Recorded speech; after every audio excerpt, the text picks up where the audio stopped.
Bismillahirrahmanirrahim. Assalamualaikum warahmatullahi wabarakatuh.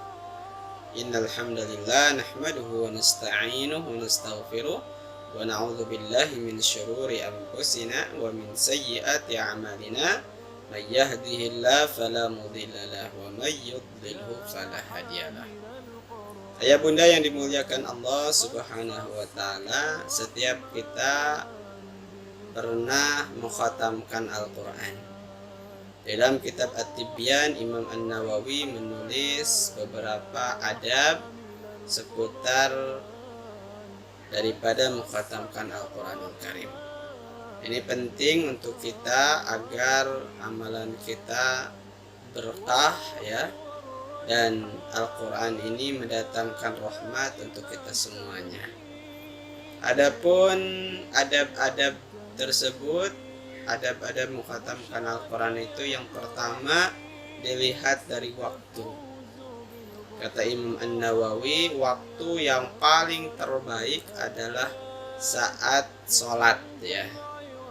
Jadi kalau bisa kita mengkhatamkan Al-Quran itu saat sholat. Misalkan di luar sholat kita sisakan sampai Al-Ikhlas saja. Nanti Al-Falaq dan An-Nas itu dikhatamkannya ketika sholat. Lalu sholat apa yang paling terbaik untuk mengkhatamkan Al-Quran? Ya, kata para ulama yaitu saat sholat sunnah fajar ya, atau sebelum subuh ya. Nah, dan sholat sunnah maghrib. Namun yang paling utamanya adalah saat sholat sunat fajar ya. Ini kalau dalam sholat, sedangkan di luar sholat ya, yaitu ada dua waktu yang bagus, yaitu di awal malam dan awal siang. Nah, kata para ulama yang paling utama di antara dua itu yaitu di awal siang ya. Misalkan di waktu duha, nah itu waktu terbaik untuk mengkhatamkan Al-Quran. Nah, kemudian kata para ulama, yang kedua adalah yang mengkhatamkan Al-Quran dianjurkan untuk berpuasa. Nah, jadi misalkan kita sudah mau khatam, besok kita berpuasa ya. Ini lebih utama. Itulah yang dilakukan oleh para ulama salafus saleh dulu. Kecuali ketika di hari-hari yang dilarang berpuasa ya, seperti Idul Fitri, Idul Adha, hari Tasyrik dan lain sebagainya. Tapi selain itu yang diperbolehkan untuk berpuasa, maka dianjurkan orang yang mengkhatamkan Al-Quran itu berpuasa. Kemudian yang ketiga ya, ada mengkhatamkan Al-Quran itu adalah mengumpulkan sanak famili ya. Itulah yang dilakukan oleh para salafus saleh. Jadi kalau dulu para salafus saleh ketika mengkhatamkan Al-Quran itu diundanglah terutama anak-anak yatim dan anak-anak saudaranya gitu ya. Kemudian dihidangkanlah makanan-makanan yang beraneka ragam ya, tidak berlebihan, tapi ini sebagai rasa syukur kepada Allah Subhanahu wa taala.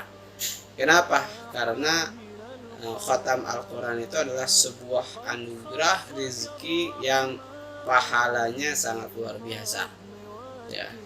Kemudian yang selanjutnya ada mengkhatamkan Al-Quran itu adalah memanjatkan doa ya, memanjatkan doa khususnya untuk kebaikan yang khatam Quran.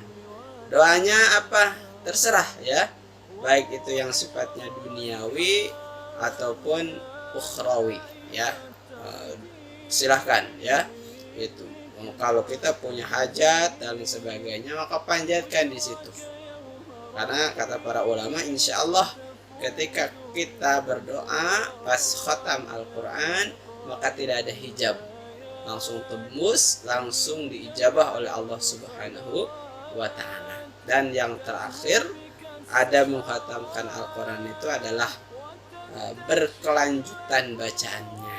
Jadi jangan selesai sampai Anas 1 tahun gak ngaji lagi gitu ya, itu tidak beradab ya.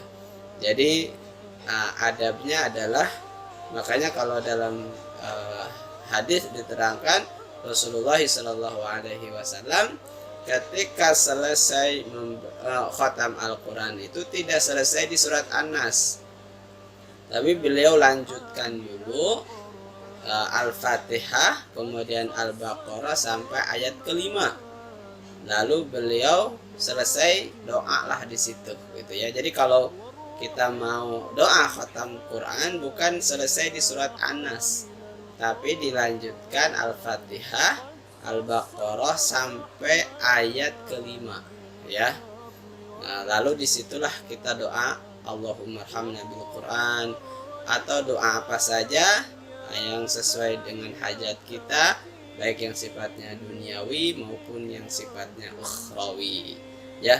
Apa hikmahnya sampai ayat kelima Al-Baqarah? Karena pasti tidak nunggu besok sore atau siang juga kita lanjutkan lagi ayat ke-6-nya. Artinya baca Quran itu harus terus berkelanjutan, karena Quran itu bukan proyeknya 1 tahun 2 tahun, tapi proyek seumur hidup. Wala tamutunna illa wa antum muslimun, sampai dengan kita wafat gitu ya. Mudah-mudahan kita semuanya diberikan oleh Allah Subhanahu wa taala menikmati Al-Quran ya, sehingga kita digolongkan oleh Allah Subhanahu wa taala menjadi ahli Al-Quran. Demikian, mudah-mudahan bermanfaat. Jazakumullah khairan. Wassalamualaikum warahmatullahi wabarakatuh.